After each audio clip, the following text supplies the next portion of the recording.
A ciência compreende o pensamento da realidade, não a realidade em si mesmo. O pensamento da vida, não a vida. Eis seu limite. Um único limite verdadeiramente intransponível para ela, porque ela está fundada sobre a própria natureza do pensamento, que é o único órgão da ciência.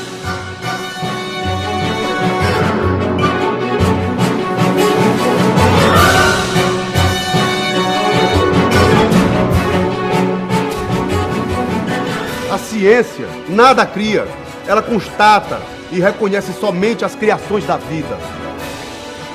E todas as vezes que os homens de ciência, saindo de seu mundo abstrato, envolvem-se com a criação viva no mundo real, tudo o que eles propõem e tudo o que eles criam é pobre, ridiculamente abstrato, privado de sangue e vida, natimorto, igual ao homúnculos criado por Wagner, o discípulo pedante do imortal Dr. Fausto.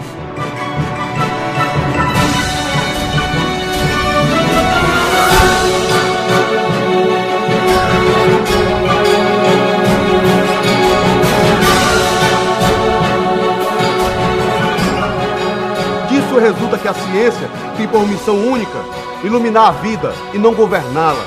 Em sua organização atual, monopolizando a ciência e permanecendo assim fora da vida social, os cientistas formam uma casta à parte, oferecendo muita analogia com a casta dos padres. A abstração científica é seu Deus. As individualidades são suas vítimas e eles são seus sacrificadores nomeados.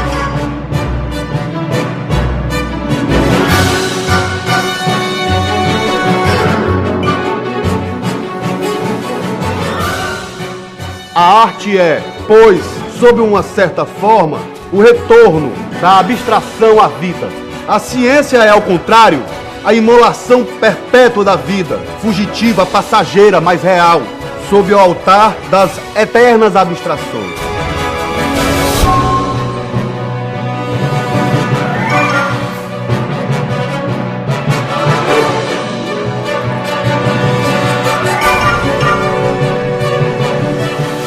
O respeito ao homem é a lei suprema da humanidade, e que o verdadeiro objetivo da história, o único legítimo, é a humanização e a emancipação, é a liberdade real, a prosperidade de cada indivíduo vivo na sociedade.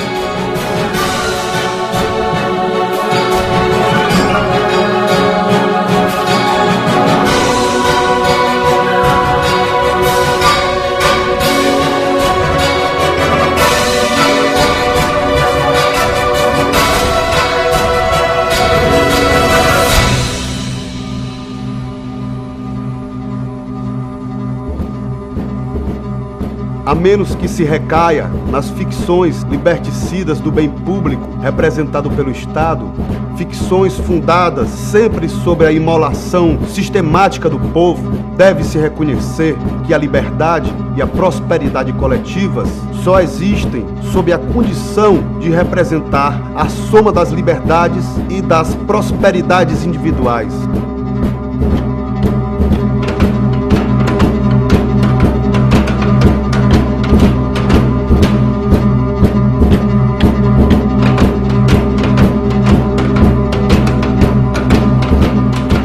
As abstrações só caminham conduzidas por homens reais para esses seres formados não somente em ideia, mas em realidade, de carne e de sangue. A ciência não tem coração.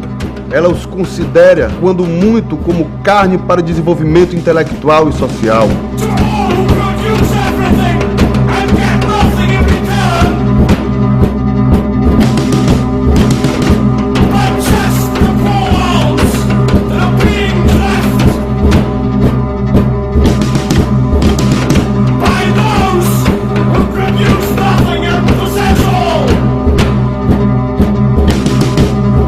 A verdadeira ciência da história ainda não existe. Quando muito, começa-se a entrever hoje as condições extremamente complicadas. Mas suponhamos-la definitivamente feita, o que ela poderá nos dar? Ela restabelecerá o quadro fiel e refletido do desenvolvimento natural das condições gerais, materiais e ideais, econômicas, políticas e sociais, religiosas, filosóficas, estéticas e científicas das sociedades que tiveram uma história. Mas este quadro universal da civilização humana, por mais detalhado que seja, jamais poderá conter senão apreciações gerais e, por consequência, abstratas.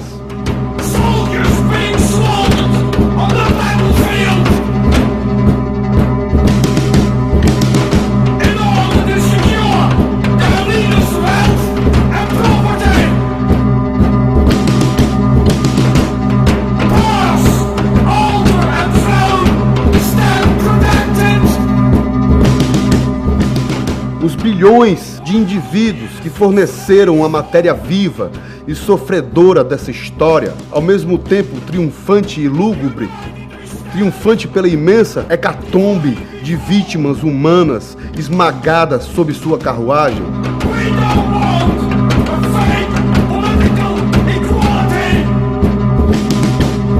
Estes bilhões de obscuros indivíduos sem os quais nenhum dos grandes resultados abstratos da história teria sido obtido e que, notemo-lo bem, jamais se beneficiariam por qualquer destes resultados, não encontrarão sequer um mínimo lugar em nossos anais. Eles viveram e foram sacrificados pelo bem da humanidade abstrata. Eis tudo.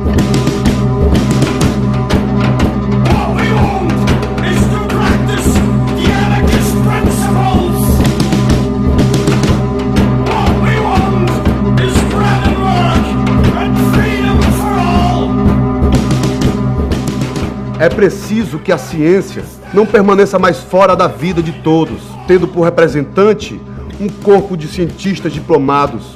É necessário que ela se fundamente e se dissemine nas massas.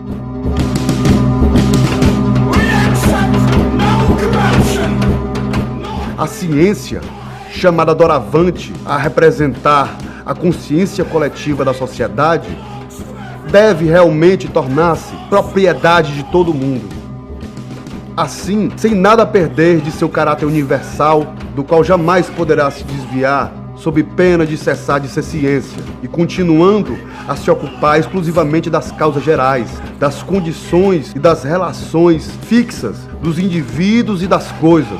Ela se fundirá à vida imediata e real de todos os indivíduos.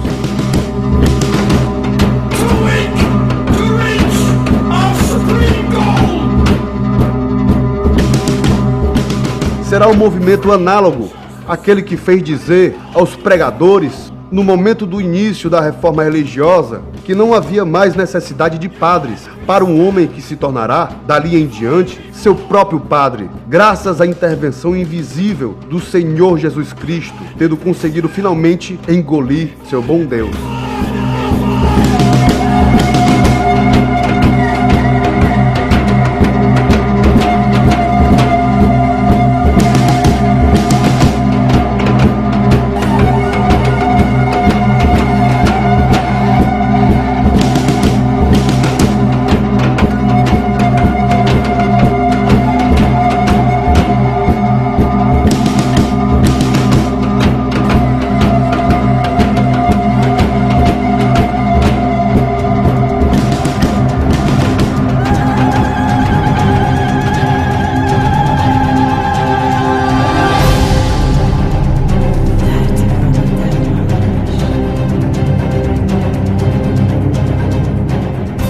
A religião nada mais é do que a imagem do homem divinizada e invertida. Daí, quanto mais o céu se enriquecia com os despojos da terra, mais esta se tornava miserável. O homem, incapaz por si só de chegar à verdade, tem necessidade de intermediários que lhe revelem a verdade. Daí a figura do sacerdote, do padre, do profeta.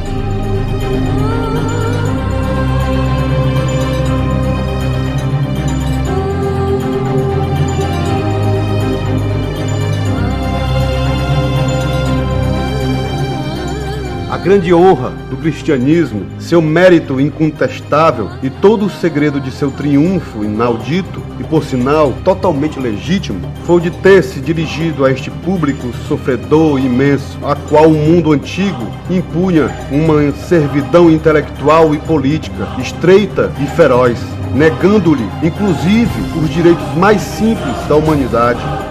De outra forma, ela jamais teria podido se disseminar.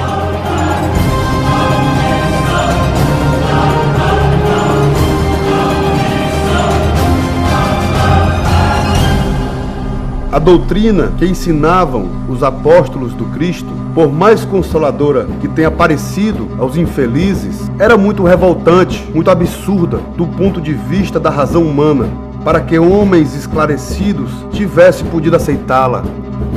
Com que alegria também o apóstolo Paulo fala do escândalo da fé e do triunfo desta divina loucura, rejeitada pelos poderosos e pelos sábios do século, mas tanto mais apaixonadamente aceita pelos simples, pelos ignorantes, pelos pobres de espírito. Com efeito, seria preciso um bem profundo descontentamento da vida, uma grande sede no coração e uma pobreza quase absoluta de pensamento para aceitar o absurdo cristão, o mais monstruoso de todos os absurdos.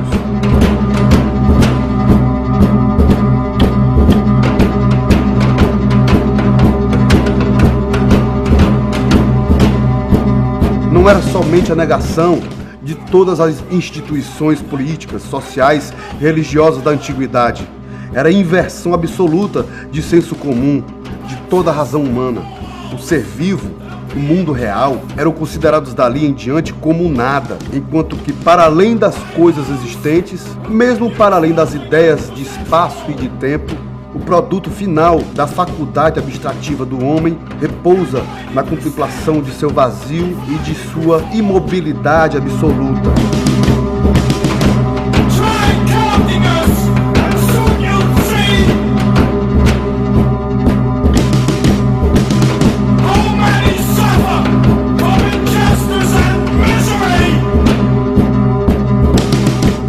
Essa abstração, este caput mortum, absolutamente vazio de toda utilidade, o verdadeiro nada, Deus, proclamado um único ser real, eterno, todo-poderoso. O todo real é declarado nulo e o nulo absoluto, o todo. A sombra torna o corpo e o corpo se desvanece como uma sombra.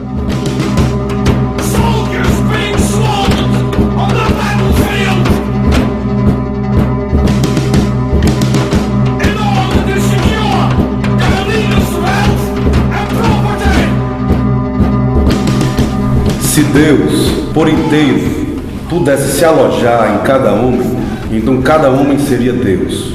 Teríamos uma grande quantidade de deuses, cada um se achando limitado pelos outros, mas nem por isso menos infinito. Contradição que implicaria necessariamente a destruição mútua dos homens, a impossibilidade de que existisse mais do que um. É a própria divindade espalhada e perdida no mundo material que se procura nos homens e está de tal forma embrutecida por essa multidão de prisões humanas nas quais se acha espalhada que ao se procurar comete loucuras sobre loucuras.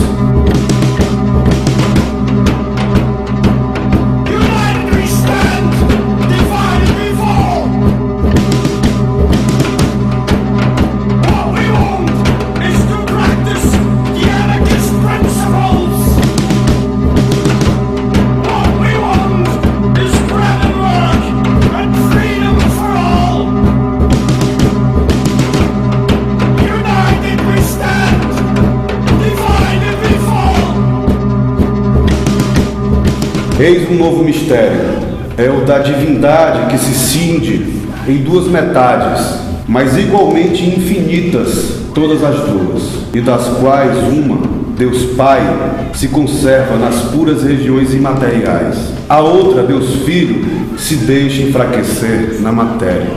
Deus aparece, o homem se aniquila. E quanto maior se torna a divindade, mais a humanidade se torna miserável. Esta é a história de todas as religiões. Este é o efeito de todas as inspirações e de todas as legislações divinas. Na história, o nome de Deus é a terrível clava com a qual os homens, diversamente inspirados, os grandes gênios, abateram a liberdade, a dignidade, a razão e a prosperidade dos homens.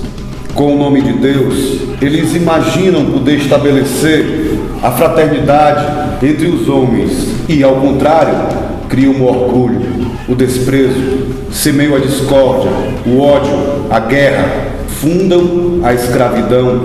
Isto porque com Deus vêm os diferentes graus de inspiração divina. A humanidade se divide em homens muito inspirados, menos inspirados, não inspirados. Todos são igualmente nulos diante de Deus, é verdade, mas comparados uns aos outros, uns são maiores do que os outros.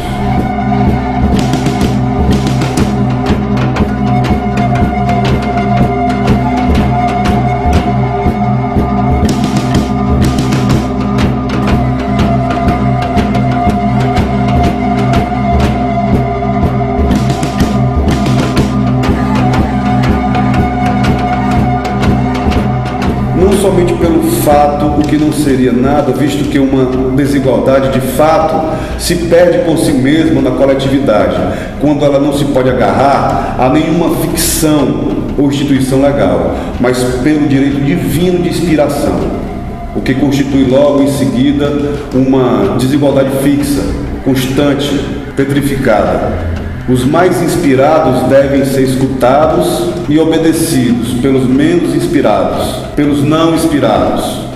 Eis o princípio da autoridade bem estabelecido, e com ele as duas instituições fundamentais da escravidão, a Igreja e o Estado.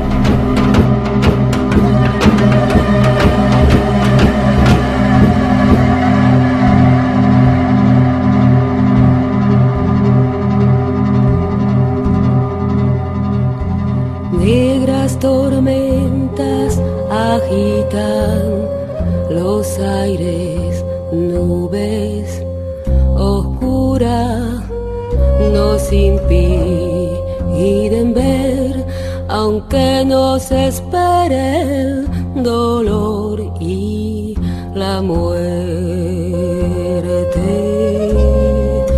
Contra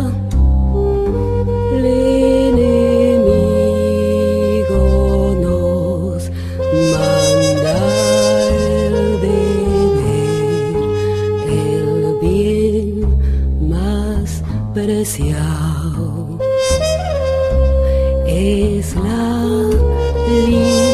libertad, hay que defenderla.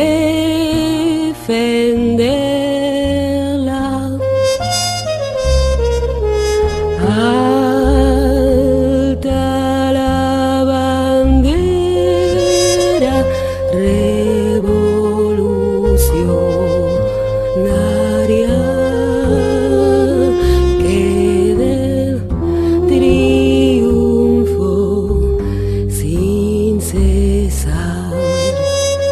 Nos llevan por a las barricadas, barricadas, por el triunfo de la Confederación.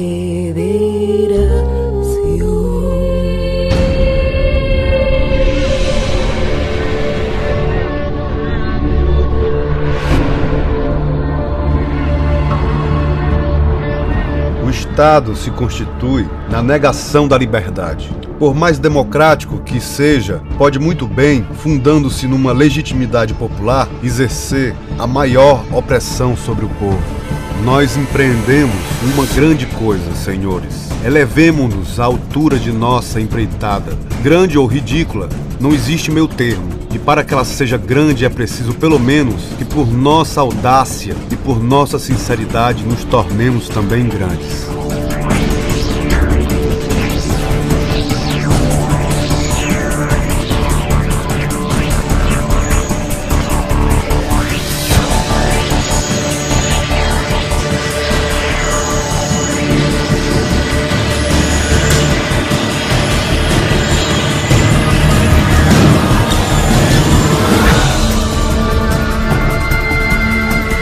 A liberdade é uma palavra sublime que designa uma grande coisa, que jamais deixará de eletrizar os corações de todos os homens vivos, mas que, entretanto, requer ser bem definida, sem o que não escaparemos do equívoco e poderíamos ver burocratas partidários da liberdade civil, dos monarquistas constitucionais, dos aristocratas e dos burgueses liberais, todos mais ou menos partidários do privilégio e inimigos naturais da democracia, virem situar-se em nossas fileiras e constituir maioria entre nós, sob o pretexto de que eles também amam a liberdade.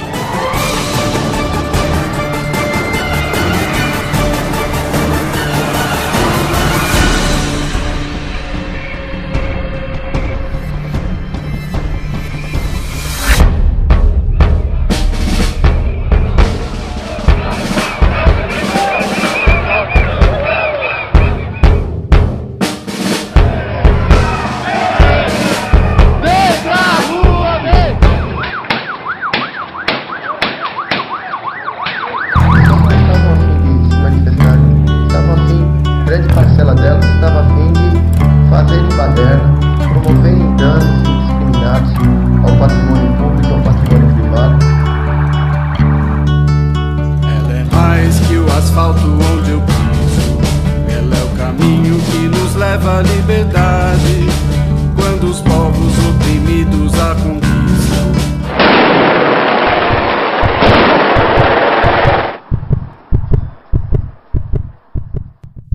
Rua, segundo lar, primeiro campo de futebol. Te querem apenas caminho, pra quem te depreda com fumaça preta. Te querem assunto de urbanistas, engenheiros, criminologistas. Eu te quero assunto de poetas, diamantes e de povos rebelados. Te quero dos que te construíram e que hoje não te podem desfrutar, porque foram descartados, porque foram despejados. Toda ocupação que resiste no centro da cidade tem um pouco de quilombo, ameaça ao latifúndio urbano, monocultura cinza movida a petróleo e suor. O suor de que vem dos trens lotados. Todo busão que vem cheio das quebradas, que vem cheio de catracas. Tem um pouco de navio negreiro. Transporte desumano de carne humana para ser moída e desossada no trabalho. Rua, você é de todos, que fora do trabalho são suspeitos, de roubar, de depredar, de discordar, ou de não contribuir para o crescimento do produto interno bruto. Quem veste um capuz e extermina na favela um pouco o capitão do mato. Rua, te quero das mulheres ensinadas desde cedo que só podem brincar dentro de casa.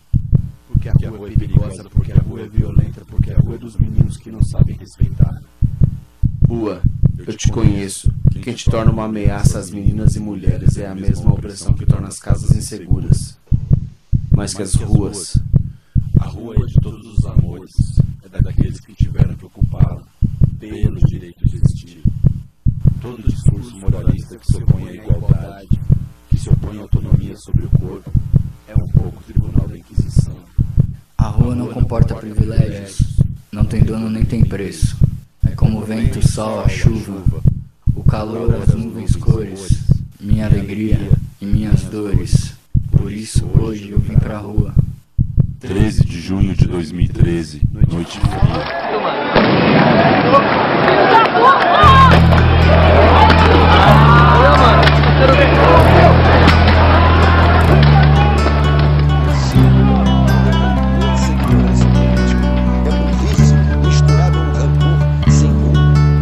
Ela é mais que o asfalto onde eu piso, ela é o caminho que nos leva à liberdade, quando os povos oprimidos a conquistam. É a parte mais bonita da cidade. É ela quem escuta os nossos gritos, o riso, o choro, o lamento de dor, as bombas, disparos, os golpes brutais de quem pratica a guerra e fala em paz.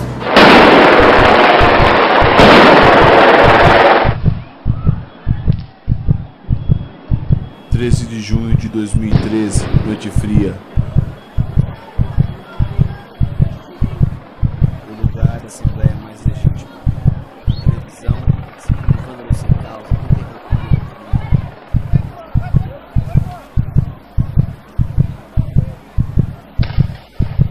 Nos chamavam loucos como chamavam os balaios que encaravam o poder de peito aberto. Em um país construído sobre corpos assentados sobre o sangue dos explorados. Nos chamavam criminosos violentos como chamam violento ao rio que tudo arrasta. Mas não as margens que o oprimem. Criminosos também eram chamados os luditas. Panteras negras zapatistas feministas. Milicianos da Espanha, guerrilheiros da América Latina. Insurretos de Istambul, do Cairo, de Atenas. De Buenos Aires, de Paris, de Cochabamba. De Pequim, de Porto Príncipe e de Gaza. De Londres, de Soweto, de Lisboa. Trabalhadores anarquistas da Itália, de São Paulo. Quilombolas da Jamaica, da Bahia. Rebeldes poetas de todas as periferias. Loucos criminosos estudantes. Nos querem dentro de hospícios de cadeias de escolas, longe das ruas. Querem as grades, os muros, as cercas e as catracas. Uma cidade em que circulam carros, Mas onde as pessoas são confinadas. Jornalistas, doutores, políticos não podem entender Que democracia é muito mais que apertar um botão de vez em quando. Estamos dispostos a fazer a nossa história mesmo nas piores condições. Que não temos ilusões nem vivemos fantasias. Somos aqueles que se movem. e por isso sentimos o peso das correntes que nos prendem. Eles podem, mas não querem entender que já sabemos que o Estado e o capital são gêmeos siameses. Vivem brigando, mas partilham o mesmo sangue e o mesmo coração. Nasceram juntos e juntos vão morrer pelas mãos dos explorados. Que já sabemos que o estado de exceção em que vivemos é, na verdade, regra geral. Que essa paz que oferecem não é nada além de medo. Que passado este medo não haverá quem defenda suas mansões. E não vai faltar quem abra as portas pelo lado de dentro. Que em tempo de desordem sangrenta e confusão organizada, nada nos parece natural, nada nos parece impossível de mudar. Que agora as mentiras da TV são motivos de piada. Que o rei está nu e sua foto está nas redes sociais. Que foi nos organizando que nós desorganizamos. E que é desorganizando Que vamos nos organizar. Nada do que vem acontecer vai tirar de nós o sentimento de ter tomado o céu de assalto, de ter presenciado quando a vida surgiu de uma nuvem de gás lacrimogêneo. arrancamos a política das malhas do mundo.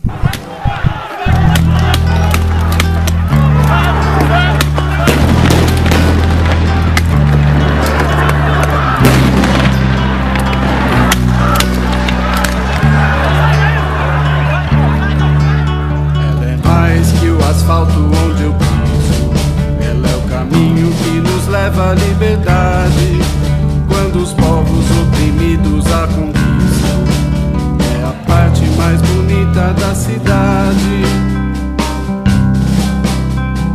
É ela quem escuta os nossos gritos, o riso, o choro, o lamento de dor, as bombas, disparos, os golpes brutais de quem pratica guerra e fala em paz. Ela é dos cantos, das batucadas, é o povo unido quem a detém. É das bandeiras, das barricadas, ela é de todos porque é de ninguém. Não é dos chefes nem dos patrões, não é uma posse, não é um bem, nem dos estados, nem das nações. Ela é de todos porque é de ninguém.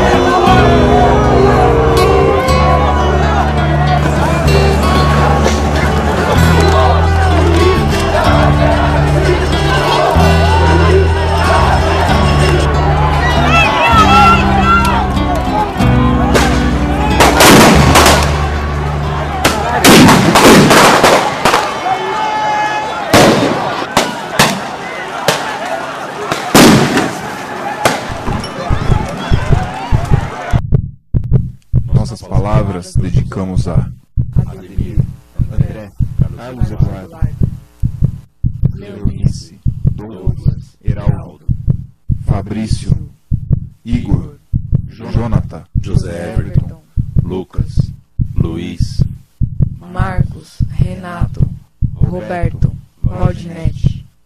e a todas as vítimas anônimas da violência do Estado, em defesa feroz do capital. Na rua nenhum monumento é inocente. Nelos que tombaram, ressurgem pra lutar ao nosso lado. Os mortos não estarão em segurança se o inimigo vencer. Combatemos para que não morram uma morte do esquecimento.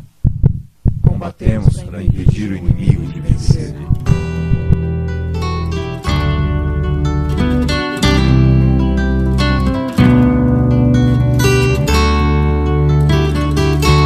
Ela é dos cantos, das batucadas, é o povo unido quem a detém.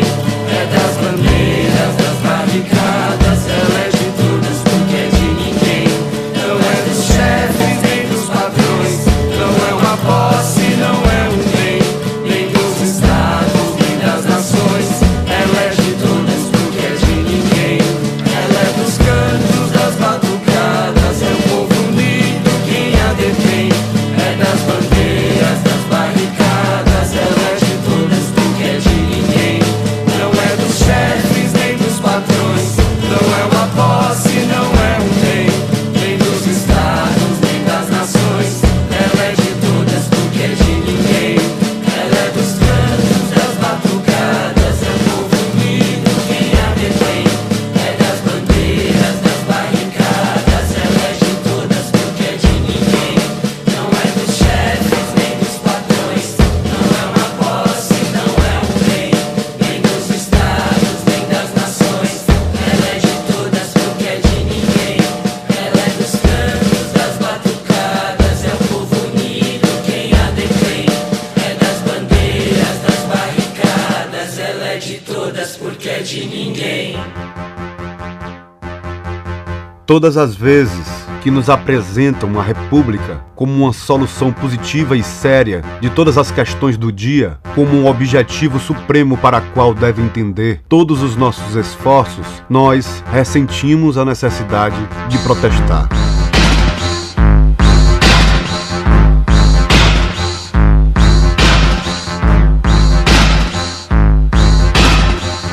Detestamos a monarquia de todo o coração. Não pedimos nada melhor do que vê-la derrubada sobre toda a superfície da Europa e do mundo. E estamos convencidos, como vós, de que sua abolição é uma condição sine qua non da emancipação da humanidade. Sobre esse ponto de vista, somos francamente republicanos. Mas não pensamos que basta derrubar a monarquia para emancipar os povos e lhes dar a justiça e a paz. Estamos firmemente persuadidos, ao contrário, de que uma grande república militar, burocrática e politicamente centralizada pode se tornar e necessariamente se tornará uma potência conquistadora no exterior, opressiva no interior, e que ela será incapaz de assegurar a seus indivíduos, mesmo quando eles se chamarem cidadãos, o bem-estar e a liberdade. Estamos, pois, convencidos de que se por 2 vezes a França perdeu sua liberdade e viu sua república democrática se transformar em ditadura e democracia militares, a culpa não deve ser creditada ao caráter de seu povo, mas à sua centralização política, que, preparada desde muito tempo por seus reis e seus homens de Estado, personificada mais tarde naquele que a retórica complacente dos cursos escolares chamou de grande rei, empurrada depois ao abismo pelas desordens vergonhosas de uma monarquia decrépita, teria certamente perecido na lama se a revolução não a tivesse erguido com suas mãos fortes.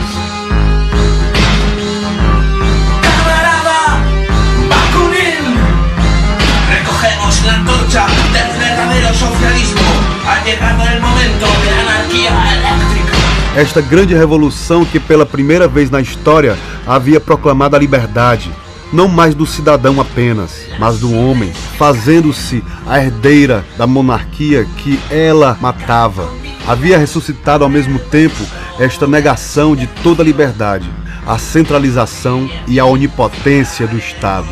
Do fato de um país ter feito parte de um Estado, ainda que se tivesse juntado livremente, não implica para ele a obrigação de permanecer sempre ligado a esse Estado. Nenhuma obrigação perpétua poderia ser aceita pela justiça humana, a única que pode servir como autoridade entre nós, e não reconheceremos jamais outros direitos, nem outros deveres, além daqueles que se fundam sobre a liberdade.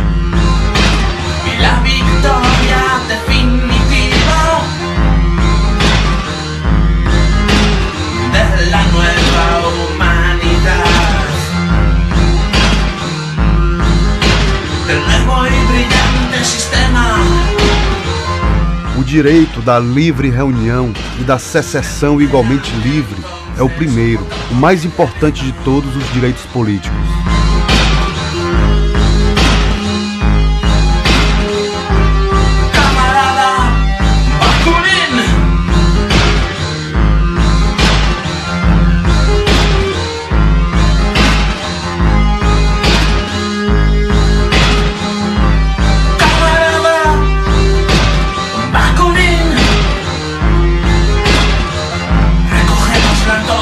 Del verdadero socialismo. Ha llegado el momento de la anarquía eléctrica.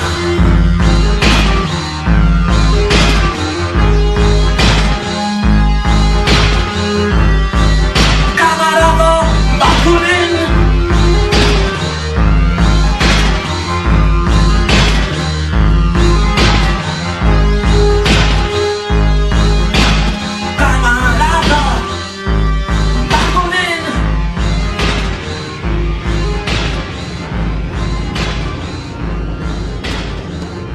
A unidade é o objetivo para o qual tende irresistivelmente a humanidade, mas ela se torna fatal, destruidora da inteligência, da dignidade, da prosperidade dos indivíduos e dos povos. Todas as vezes em que ela se forma fora da liberdade, seja pela violência, seja sob a autoridade de uma ideia teológica, metafísica, política ou mesmo econômica qualquer.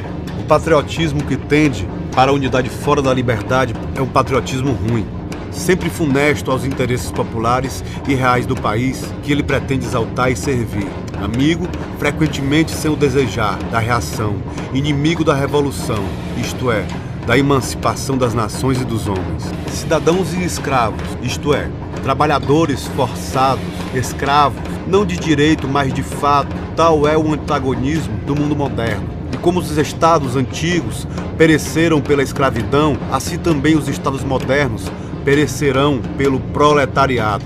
É em vão que nos esforçaríamos em nos consolar com a ideia de que é um antagonismo mais fictício do que real, ou de que é impossível estabelecer uma linha de demarcação entre as classes possuidoras e as classes despossuídas. Estas duas classes confundindo-se uma com a outra por uma quantidade de nuances intermediárias e imperceptíveis. No mundo natural, estas linhas de demarcação também não existem. Na série ascendente dos seres, é impossível mostrar, por exemplo, o ponto onde acaba o reino vegetal e onde começa o reino animal, onde cessa a bestialidade e onde começa a humanidade. Existe, entretanto, uma diferença muito real entre a planta e o animal, entre este e o homem.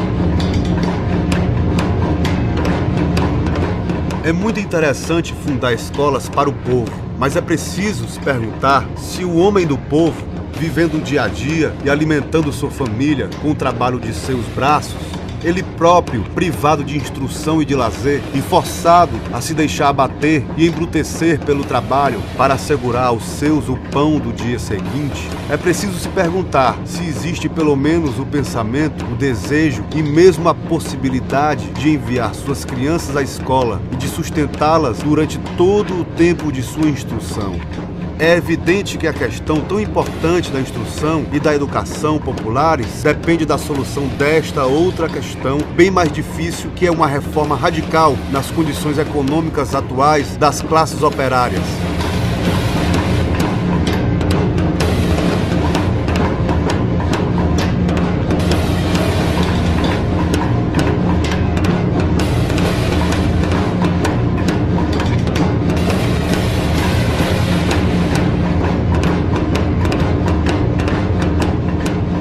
Restabelecei as condições do trabalho, devolvei ao trabalho tudo aquilo que, segundo a justiça, cabe ao trabalho, e, em consequência, Dai ao povo a segurança, a facilidade, o lazer, e então, acreditai-me, ele se instruirá, ele criará uma civilização mais ampla, mais sã, mais elevada do que a nossa. É em vão também que se diria, em coro com os economistas, que a melhoria da situação econômica das classes operárias depende do progresso geral da indústria e do comércio em cada país, e de sua completa emancipação da tutela e da proteção dos estados. A liberdade da indústria e do comércio é certamente uma grande coisa, um dos fundamentos essenciais da futura aliança internacional de todos os povos do mundo, amigos da liberdade, de todas as liberdades. Nós devemos igualmente sê-lo destas últimas, mas por outro lado, devemos reconhecer que enquanto existirem os estados atuais e enquanto o trabalho continuar a ser o servo da propriedade do capital, esta liberdade, enriquecendo uma mínima parte da burguesia em detrimento da imensa maioria das populações, produzirá um único bem, o de enervar e desmoralizar completamente o pequeno número dos privilegiados, o de aumentar a miséria, as reclamações e a justa indignação das massas operárias, e por isso mesmo aproximar a hora da destruição dos estados.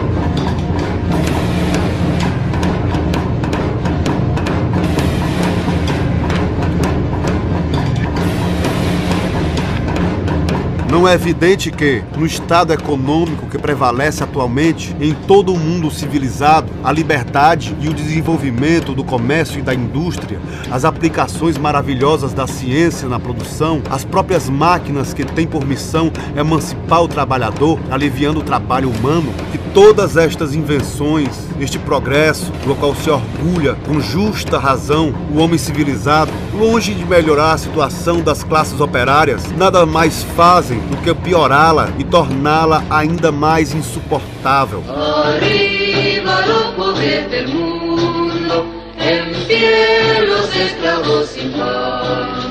Alcémonos todos que llega la revolución social, la anarquía a emanciparnos, cesará la explotación. El comunismo libertario será nuestra redención. Agrupémonos todos a la lucha social. Con la paz lograremos el éxito final. Agrupémonos todos a la lucha social. Con la paz lograremos el éxito final. Color de sangre tiene el fuego, color negro tiene el volcán, colores rojo y negro tiene nuestra bandera triunfal. Los hombres han de ser hermanos, cese la desigualdad. La tierra será el paraíso, libre de la humanidad. Agrupémonos todos a la lucha social. Con la paz lograremos el éxito final. Agrupémonos todos a la lucha social. Con la paz lograremos el éxito final.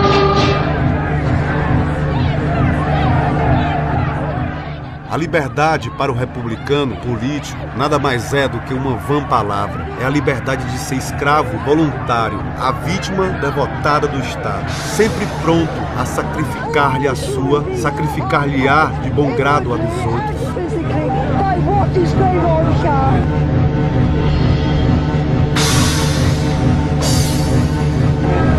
The police, the animals. How can we allow this event today? It's the same people who are transporting animals today. Why have to transport people who are at the gas chambers?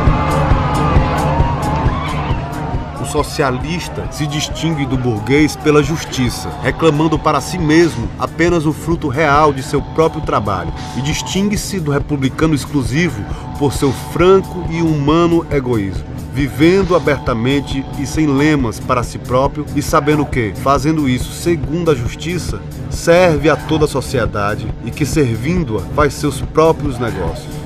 O republicano é rígido e, frequentemente, por patriotismo, como o padre por religião, cruel.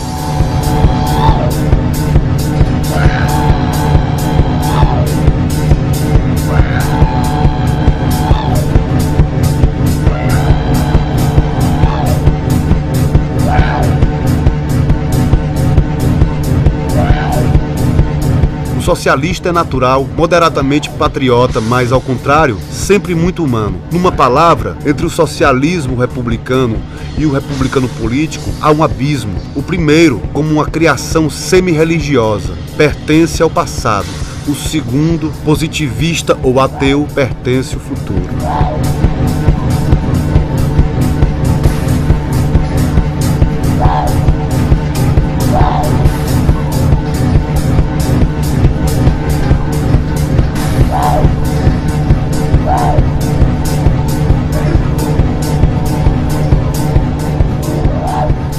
O que sucumbiu em junho de 1848 não foi o socialismo em geral, foi somente o socialismo de Estado, o socialismo autoritário e regulamentar, aquele que havia acreditado, esperado que a plena satisfação às necessidades e às legítimas aspirações das classes operárias iria ser dada pelo Estado e que este, armado com sua plenipotência, queria e podia inaugurar uma nova ordem social.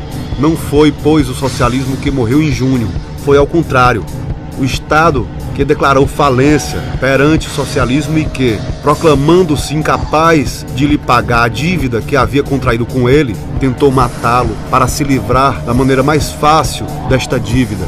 Não conseguiu matá-lo, mas matou a fé que o socialismo tinha nele depositado e aniquilou ao mesmo tempo todas as teorias do socialismo autoritário ou doutrinário, entre as quais uma Icária de Cabet e como a Organização do Trabalho de Louis Blanc haviam aconselhado o povo a se colocar em todas as coisas sob o Estado, e as outras tinham demonstrado seu vazio por uma série de experiências ridículas.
Devemos nos ocupar fora mesmo de todas as considerações práticas, porque o socialismo é a justiça. Quando falamos de justiça, não entendemos a que nos é dada nos códigos e pela jurisprudência romana, fundamentada em grande parte sobre fatos de violência realizado pela força, consagrados pelo tempo e pelas bênçãos de uma igreja qualquer, cristã ou pagã, e como tais, aceitos como princípios absolutos, cujo resto nada mais é do que dedução lógica. Falamos da justiça, que se fundamenta unicamente na consciência dos homens, que encontrareis na de todo homem, mesmo na consciência das crianças. e que se traduz em simples equação.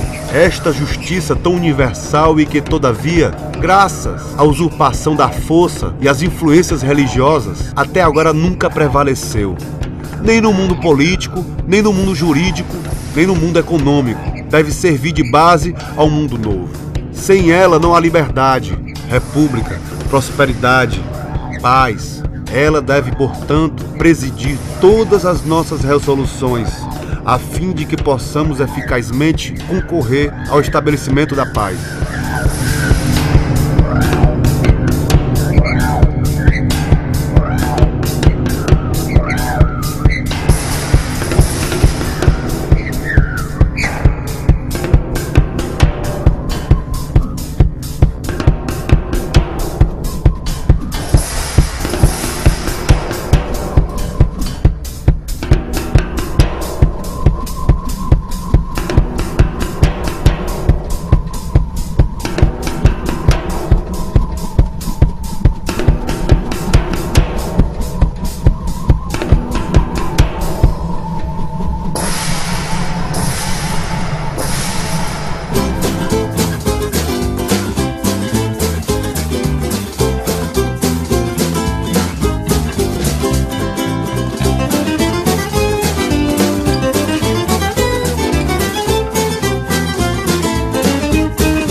Organizar a sociedade de tal forma que todo indivíduo, homem ou mulher que nasça, encontre meios aproximadamente iguais para o desenvolvimento de suas diferentes faculdades e para sua utilização em seu trabalho.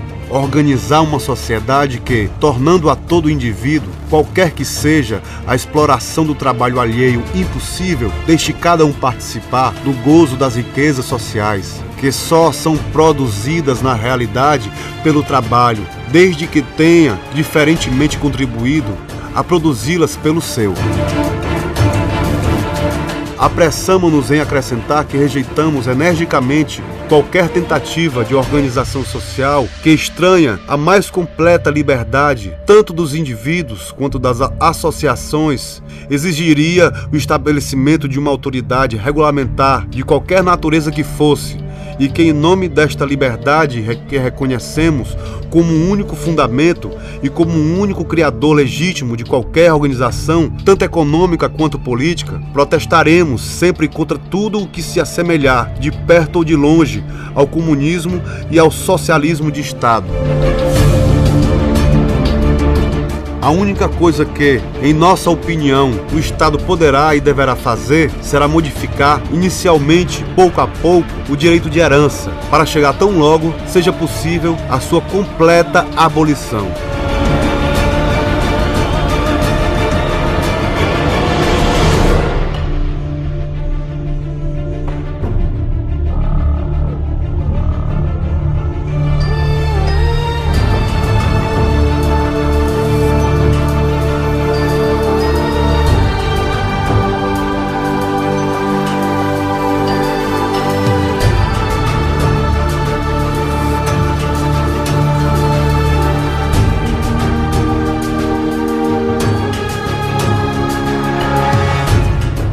O direito de herança, sendo uma pura criação do Estado, uma das condições essenciais da própria existência do Estado autoritário e divino, pode e deve ser abolido pela liberdade no Estado. O que significa dizer que o Estado deve se dissolver na sociedade organizada livremente segundo a justiça. Este direito deverá ser necessariamente abolido, em nossa opinião, porque enquanto a herança existir, haverá desigualdade econômica hereditária, não a desigualdade natural dos indivíduos, mas a artificial das classes, e que esta se traduzirá necessariamente sempre pela desigualdade hereditária do desenvolvimento e da cultura das inteligências e continuará a ser a fonte e a consagração de todas as desigualdades políticas e sociais.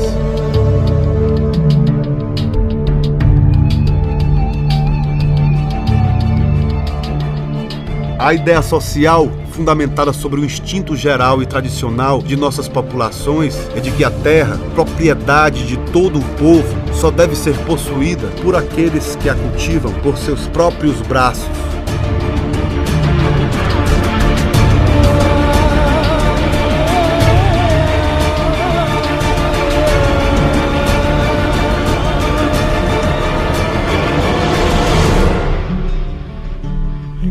All'ombra del silenzio che ora sento, riposo all'ombra del cemento, riposo all'ombra del potere più assoluto, quello che ho sempre combattuto, riposo all'ombra di quel vostro essere schiavi che vi ha sempre imprigionato, e siete voi le porte e non avete chiavi. Riposo all'ombra dello Stato, solo per la libertà son nato un giorno e son vissuto ed ho lottato ed ho perduto solo per la libertà. Son nato un giorno in mezzo a gente che non vuol sentire niente, solo per la libertà. Ho alzato in piedi la rivolta ad ogni strada e ad ogni svolta, solo per la libertà.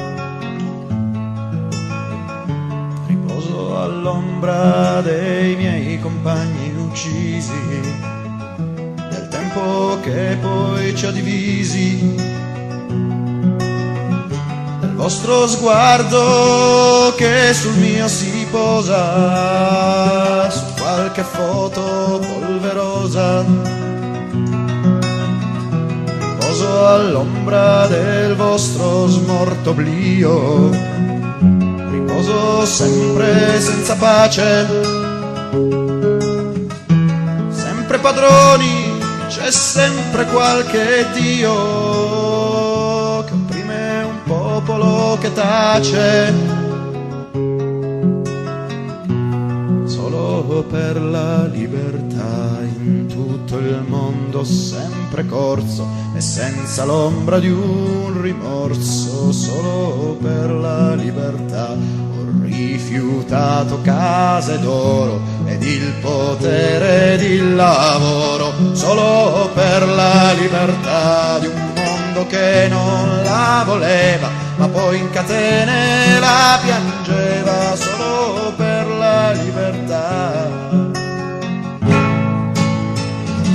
Riposo all'ombra di chi crede che io sia stato un sognatore esaltato, di chi crede che oggi tutto vada bene, democrazia e nuove catene. Riposo all'ombra di chi legge un mio trattato invece di occupare le vie, e io che urlo, io che ho corso e che ho lottato, riposo nelle librerie,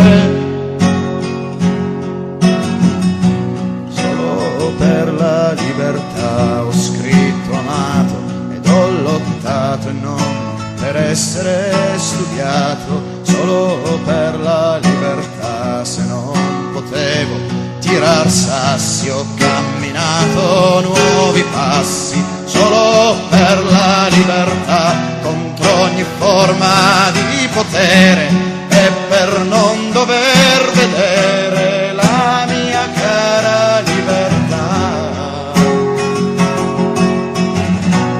la mia cara libertà, un cencio rosso e sanguinante di uno stato più intrigante, la mia cara libertà, venduta come una puttana, libertà americana, la mia cara libertà, diventata una parola che si strozza nella gola, solo per la libertà.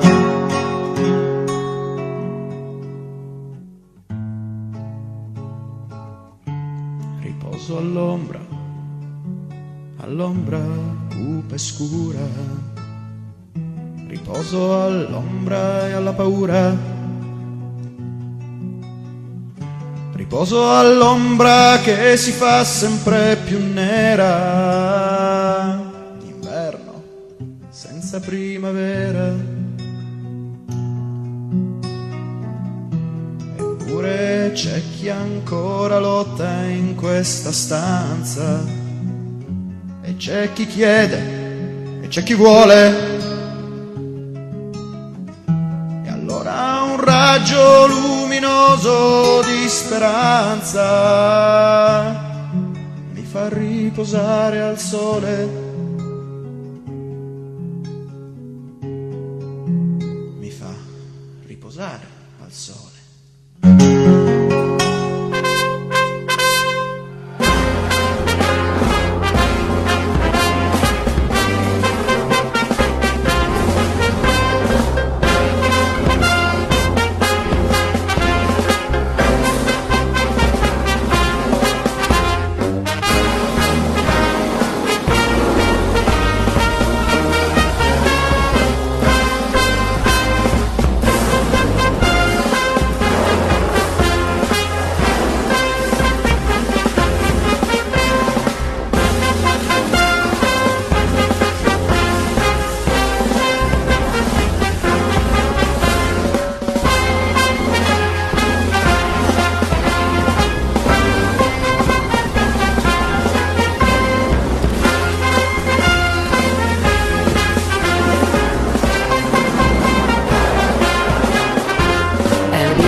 que defenderla con valor. Alta la bandera revolucionaria, por el triunfo sin cesar nos lleva en pos a las barricadas.